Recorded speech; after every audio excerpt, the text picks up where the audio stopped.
ایک انسان وہ ہے کہ جو بنیادی طور پر جذبات سے فیصلہ کرتا ہے. آپ اس کے جذبات کو اپیل کر لیجئے، وہ آپ کی بات مان لے گا.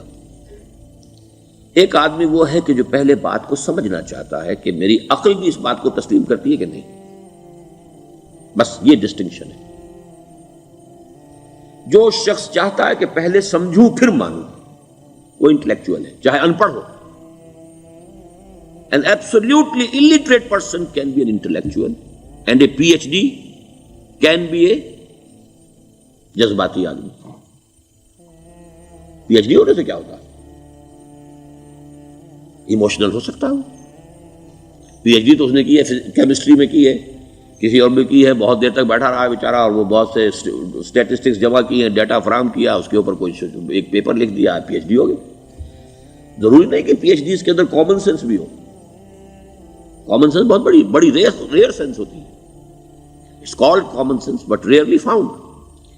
اسی طریقے سمجھ لیجئے الٹریٹ شخص بھی، لیکن یہ کہ اگر اس کا مزاج ایسا ہے، اس کی ایک شخصیت ہے کہ وہ پہلے بات کہتا ہے، بات پہلے مجھے سمجھاؤ. وہ انٹلیکٹ سے یو کین اپروچ ہم through his intellect.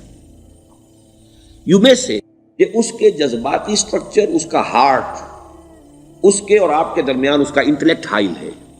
You have to go through it. You can't reach his heart except through his intellect. ایک آدمی وہ ہوتا ہے جس کا یہاں کچھ ہے نہیں، کوئی نظریہ نہیں، کوئی خیال نہیں، نہ وہ عقل سے کوئی زیادہ سوچتا ہے، نہ کوئی.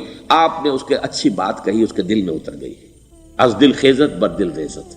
خلوص کے ساتھ آپ نے ایک بات کہی، بات اچھی تھی، اس کی فطرت نیک تھی، اس نیک فطرت اس بات جا کے اپیل کر گئی. And he starts going with you. میں نے تبلیغی جماعت کا اور ان تحریکوں کا جہاں تقابل کیا ہے کہ تبلیغی جماعت کی جو اپیل ہے ایموشنل ہے، انٹلیکچوئل نہیں ہے. وہ ایموشنلی اپروچ کرتے ہیں، اور جو ایموشنل اورینٹڈ پیپل ہیں وہ فوراً ریسپونڈ کرتے ہیں، پھر انہیں وہاں سے وہ اچک لیتے ہیں. نکلو اب اس ماحول سے، 3 دن کے لیے آؤ، 40 دن کے لیے آؤ، 4 مہینے کے لیے آؤ، جو بھی آؤ، 3 چلے لگاؤ، تاکہ ایک نئے ماحول میں لا کر ان کی جو ہے وہ ایک خاص قسم کی وہ ذہنی اور ان کی ایک مزاج کی ساخت بنا دی جائے. تو یہ کا طریقہ بہت صحیح ہے. It's very perfect. ان کی میتھڈالوجی میں کوئی لوپ ہول نہیں ہے، یہ میں آپ کو بتا دیتا ہوں. اس لیے کہ آج اس کے شخص کے دل میں ایک اچھا جذبہ ابھرا ہے، اور وہ کل ہو سکتا ہے نہ رہے. یو کیش، ابھی کیش لو، ان سے نقد لو، نکالو بھائی، وقت نکالو، نقد. اور ان کا بڑا پیارا جملہ ہے، گھر گئے تو گر گئے. بڑا پیارا جملہ، گھر گئے تو گر گئے. یعنی یہی وعدہ تو کر لو نا کہ بھائی ارادے تو کر لو. بڑا پیارا انداز ہے یہ، بھائی ارادے تو کر لو. وہ ارادہ کر لیا تو آپ ایک وعدے کی وجہ سے بند گئے. اب یہ کہ اچھا بھائی چلو نکلو، اب نکل گئے تو پھر تو ان کے قابو میں آئی گئے. اب آپ انہوں نے 24 گھنٹے وہ آپ کو جو ہے اس میں رکھنا ہے کہ وہ آپ اپنی ساری سوچ وہ سب کی سب جو ہے وہ سب جاتی رہے گی. تو یہ اپنی جگہ پر it's a very perfect methodology, لیکن اس کی اپیل لمیٹڈ ہے to emotional people, not to intellectuals. ہاں ان میں ہیں پروفیسرز ہیں، یہ ہیں ڈاکٹرز ہیں، لیکن وہ ضروری نہیں کہ انٹلیکچوئل پروفیشنل ہے. ان کا ایک اپنا ایک سمجھ ہے، اس میں کام کرتے ہیں. تو یہ جو ایٹیچیوڈ ہے کہ ذہن کے راستے سے اپروچ کرنا، اسی لیے قرآن کی اپیل کیا ہے؟ افلا تعقلون، افلا یعقلون، افلا تذکرون. ساری باتیں عقل سے کہا. ابھی میں نے جیسا کہ آپ کو بتایا، قرآن تو یہ کہتا ہے کہ بغیر یا تو عقل سے بات مانی جائے گی، اور یا قرآن کی بات مانی جائے گی، یا رسول کی بات مانی جائے گی. العلم علمان ولا تخف ما ليس لك به علم ان السمع والبصر والفؤاد كل اولئك كان عنه مسؤولا. کسی ایسی چیز کی پیروی نہ کرو جس کے لیے تمہارے پاس علم نہیں. علم دو ہے، یا آپ کو اپنے حواس کے ذریعے سے علم حاصل ہوا ہے، عقل سے حاصل ہوا ہے، اور یا پھر یہ کہ وہی سے حاصل. تو یہ ہے اصل میں کسی بھی انقلابی تحریک کے لیے جو پہلا نیوکلیس بنتا ہے وہ انٹلیکچوئلز کا ہوتا ہے. پھر یہ کہ وہ چیز جو ہے عام لوگوں کے اندر بھی نیچے اترتی ہے. اس کے بعد جو فائنل سٹیج ہوتی ہے اس میں تو آپ کو عوام کو موٹیویٹ کرنا پڑے گا. اب وہ وہاں انٹلیکچوئل اپیل نہیں چلے گی، وہاں پھر ایموشنل اپیل چلے گی. لیکن وہ کب چلے گی؟ جبکہ ایک مضبوط جماعت ایسی پیدا ہو چکی ہو کہ جو سمجھ کر آئی ہو، علی وجہ البصیرت مان رہی ہو چل رہی ہو اپنی دونوں آنکھیں کھول کر چل رہی ہو، پھر ڈسپلنڈ ہو، پھر جو کچھ کہہ رہی ہے وہ کر بھی رہی ہو، ایسی مضبوط جماعت ہوگی تو ایک عوامی جو ہے کوئی تحریک اٹھا کر اسے کنٹرول کر سکتی ہے، اسے ایک ڈائریکشن کے اندر رکھ سکتی ہے، ورنہ عوامی تحریک کو کوئی کر سکتا ہے؟ عوامی تحریک خود بخود بھی دائیں بائیں کسی طرح بڑھ جائے گی، جوش اور جذبات کے اندر، تو پھر انسان جو ہے وہ پھر ادھر سے ادھر نکل جاتا ہے، پھر وہ حد اعتدال پر نہیں رہتا۔ اس کو کنٹرول کرنے کے لیے جیسے ریڑھ کی ہڈی ہے انسان کے جسم میں، وہ جب تک کھڑی ہے میرا پورا پوسچر کھڑا ہے، اگر اس میں سے کوئی ایک منکا بیٹھ گیا تو کوب نکل آئے گی انسان کی۔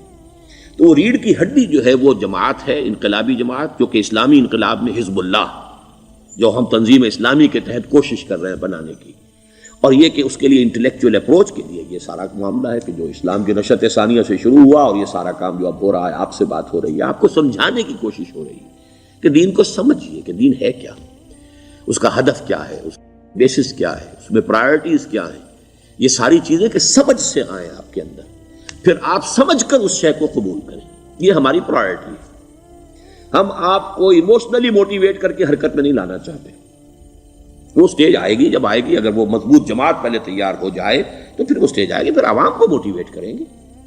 اور اس وقت میں سمجھتا ہوں کہ اگر کوئی ایسی شکل ہمارے ذریعے سے اللہ نے پیدا کر دی تو مجھے یقین ہے کہ تبلیغی جماعت کے لوگوں کی بہت بڑی تعداد جو ہے کھنچ کر آ جائے گی، جیسے ویکیوم میں کوئی چیز کھنچ جاتی ہے۔ لیکن جبکہ انہیں معلوم ہو جائے کہ ہاں دین ہے واقعتاً، یہ کوئی اقتدار کی جنگ نہیں ہے، یہ کوئی اور مسئلہ نہیں ہے، کوئی اس میں شک و شبے سے بالا تر بات نہیں ہے، خالص دین کا مسئلہ ہے، اور اس کے اوپر کوئی تحریک شروع ہوئی تو پھر وہ نکل آئیں گے لوگ۔ حضور کے زمانے میں بھی سمجھ لیجئے، جیسا کہ میں نے کہا الٹریٹ ہونا اور بات ہے، لیکن یہ کہ انٹلیکچوئل جو ہے وہ اسٹرکچر آف پرسنالٹی ہوتا ہے، انٹلیکچوئل یا ایموشنل۔ یہاں پر ایک جملہ ذرا نوٹ کر لیجئے اگر آپ کے علم میں نہ ہو، جبران، خلیل جبران جو ہے یہ ایک عیسائی مصنف تھا، عرب لبنان کا، لیکن بہت بڑا ادیب تھا، تو اس کا ایک جملہ ہے، عقل سے روشنی حاصل کرو لیکن جذبے کے تحت حرکت کرو۔ یعنی عقل سے روشنی حاصل کرو، جانا کدھر ہے، منزل کیا ہے، ہدف کیا ہے، یہ عقل سے طے کرو، یہ جذبات میں طے نہ کرو، یہ تو غلط ہو جائے گا، ڈائریکشن غلط ہو جائے گی۔ لیکن جب طے کر لیا، عقل سے پہچان لیا، دس از دی آئیڈیل، دس از دی گول، یہ میرا مقصود ہے، اب عقل کو ذرا ایک طرف رکھ دو۔ اگر عقل کو رکھا یہ چلنے ہی نہیں دے گی، یہ کہے گی کہ ذرا سوچو تو صحیح، بیوی بچے ہیں، یہ ہے، گھر بار ہے، یہ عقل تو پھر یہ سکھائے گی۔ عقل کے معنی باندھنے کے ہیں، یہ معلوم ہے آپ، عقل کے معنی باندھنا۔ اقال جو یہ عرب لوگ اپنے سر کے اوپر یہ لگتے ہیں، اقال، یہ کیا تھا اصل میں؟ یہ عرب بدو جب ہوتا تھا، بدو وہ اپنے سر پر ایک رسی باندھ لیتا تھا کہ جہاں کہیں وہ اونٹ سے اترے گا وہ رسی اپنے سر پر سے کھولے گا اور اونٹ کا گھٹنا اس سے باندھ دے گا۔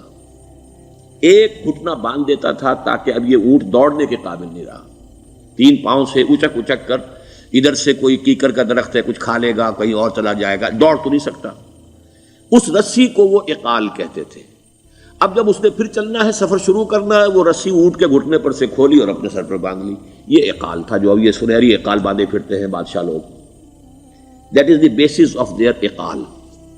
اسی لیے حدیث آتی ہے کہ ایک بدو، ایک عرب باہر سے آئے، اونٹنی کو انہوں نے بغیر باندھے، وہ مسجد نبوی سے باہر حضور نے دیکھا کہ وہ اونٹنی کو انہوں نے باندھا نہیں، اس کا گھٹنا، اور وہ چلے آئے۔ حضور نے پوچھا کہ تم نے اونٹنی کا گھٹنا کیوں نہیں باندھا؟ انہوں نے عرض کیا کہ میں نے اللہ پر توکل کیا۔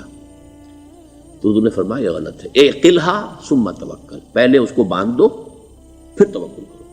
اسباب اور وسائل و ذرائع کا استعمال یہ تم پر لازم ہے، لیکن توکل اس پر نہ کرو، توکل اللہ پر۔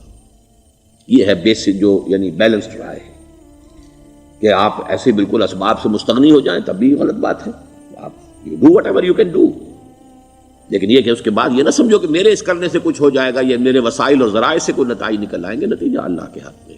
تو اعقلھا ثم توکل، یہ اعقل، عقل کے معنی باندھنا، پہلے باندھو اس کو۔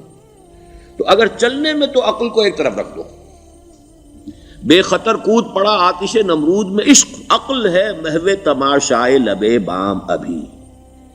عقل تو نہیں اجازت دے سکتی تھی حضرت ابراہیم کو کہ کود جاؤ آگ میں، عقل تو یہی کہتی نا کہ بابا جان خامخواہ دینی ہے، اگر تم اپنے آپ کو بچا لو گے، اس وقت کوئی ہیلا کر لو، کوئی تھوڑا سا نمرود کی خوشامد کر لو، چھوڑ دے تو پھر اس کے بعد توحید کی دعوت دینا. لیکن یہ کہ زندگی ختم ہو گئی تو توحید کی دعوت کون دے گا؟ عقل تو یہ سکھاتی نا، پٹی پڑھاتی. لیکن بے خطر کود پڑا آتش نمرود میں عشق، عقل ہے محو تماشائے لبے بام ابھی. عقل تو وہیں بیٹھی دیکھ رہی ہے کہ یہ کیا کیا اس نے، یہ jumped, he should not have jumped. تو عقل سے روشنی حاصل کرو، ڈائریکشن کیا ہے، گول کیا ہے، جانا کیا ہے، یہ طے کرو عقل سے. اس میں جذبات کو دخل نہ آنے دو، اور جب چلنا ہے تو اب عقل کو طے کر کے رکھ دو اور اب جذبے کے تحت حرکت کرو. بہت عمدہ جملہ ہے.